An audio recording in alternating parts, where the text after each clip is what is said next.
morning. It's Jimmy Carter. Good morning, Mr. President. Hello. How are you? Fine. I guess it's Jeff and Verna, right? You got it. It's a pleasure to be with you. Well, thank you very, very Thanks, sir. kindly. I was just looking at your book, Beyond the White House, and it's inspiring, it's uplifting, and it's surprisingly frank and sometimes pretty doggone funny, Mr. President. Well, I'm glad to hear you say that. I enjoyed writing it. It's a wonderful description of, a search all over the world for peace and democracy and freedom and human rights and environmental equality and so forth, and how adventurous and gratifying those experiences can be. But why this book and why at this time? Because you've written so many books. How does this one fit into the scheme of things? Well, first of all, I wanted to let the world know that despite all the despairing news that we hear on the media and so forth, that there's some everyday thousands of adventures going on that are very positive and gratifying and that make life worth living.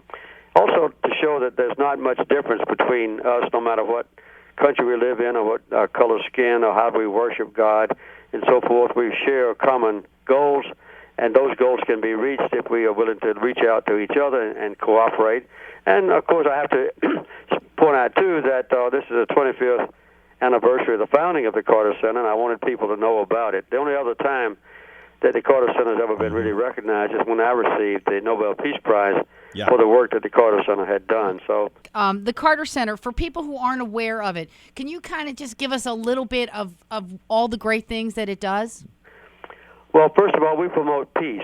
We negotiate peace agreements between those that are at war or when a war is threatened. We promote freedom and democracy. We have monitored 68 troubled elections around the world, and I describe all of those, or some of those, in the book that are most dramatic. And these are all troubled elections. If they weren't in trouble, we wouldn't be wasting our time dealing with them. Yeah, we promote environmental equality in many different ways. Very exciting. We can triple or sometimes quadruple the production of basic food grains among 8 million families in Africa. Wow. And we tackle the most forgotten diseases on earth that the World Health Organization characterizes as neglected diseases because they no longer exist in the rich world, but they afflict hundreds of millions of poor people in the third world. So those are the kind of things that we do. Okay, well, one of the things that really intrigued me in the book is you talk about some of the elections that you were personally involved in. Now, I was scared for you when you went up against Noriega's guys in Panama. How did you feel? I was scared also. Well, our car was attacked with big rocks, not just little pebbles. We were threatened with physical danger if we revealed the fraudulent election process. But we had a duty to perform. We did go to the public in Panama and around the world. And as a matter of fact, although Noriega didn't let the honest candidates take office, he didn't even try to put his own candidates in office either. And so those are the kind of things that we sometimes do. But we reveal when an election is fraudulent or stolen, but we also point out the benefits of having an honest election, and that's, of course, our primary goal. What is the number one most critical issue facing the planet right now for survival? I think the growing chasm between rich people and poor people, where we get richer, they get poorer, and we lose contact with each other and don't realize that it's a concerted and combined effort that must be made by all of us working together to promote the things of which human beings are most proud, that is peace, justice, understanding, forgiveness, and the alleviation of suffering. Do you think that's happening in this country, too? Yeah, sure. All the statistics show that within this country, the rich are getting richer. At the same time, the poor are getting poorer comparatively, and the rich nations are getting richer, and the poor nations are getting poorer. And the more rich we get, and the more poor the other people get, like living on 50 cents a day, a lot of resentment, which many people have to do, then we don't even have contact with them, and we kind of forget that they even exist. And to backtrack for a moment away from your current book, Beyond the White House, President Carter, what do people who have not read Palestine, Peace, Not Apartheid not understand about what you were trying to say with that book? What was the point of that book? That the primary purpose of the book is to bring peace to Israel and its neighbors, which is what I've tried to do for the last 30 years.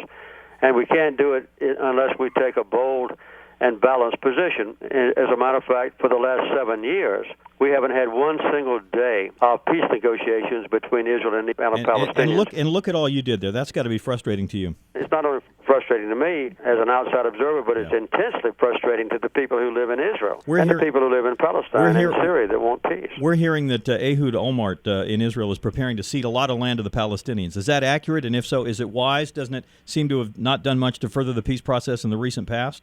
Well, that hasn't been done yet. To talk about it is encouraging, and I hope it will go through. So you think it's a good idea?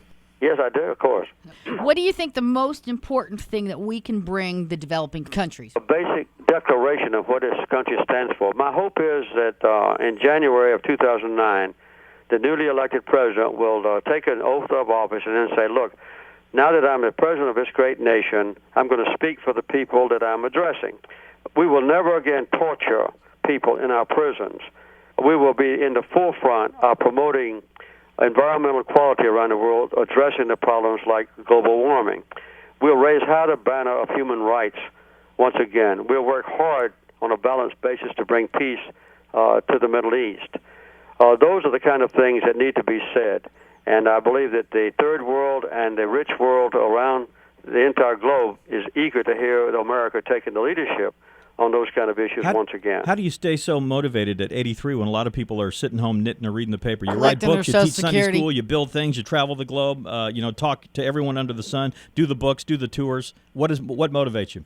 Well, just seeing the benefits of what the Carter Center does. It's really inspiring to tackle a horrible disease like guinea worm. That's 3-foot worms coming out of your body. Oh my goodness. And reduce it from 3.6 million by 99.8%, and we now have just a few cases left, and eventually this disease will never be known again on Earth. And that's the kind of thing I describe in this book. That's what keeps me going. President Jimmy Carter, Beyond the White House, thank you very much. Continued success. I hope you stay in touch with us. I've enjoyed talking to you, and best wishes to you. Thank you very much. Thank you, sir. Goodbye.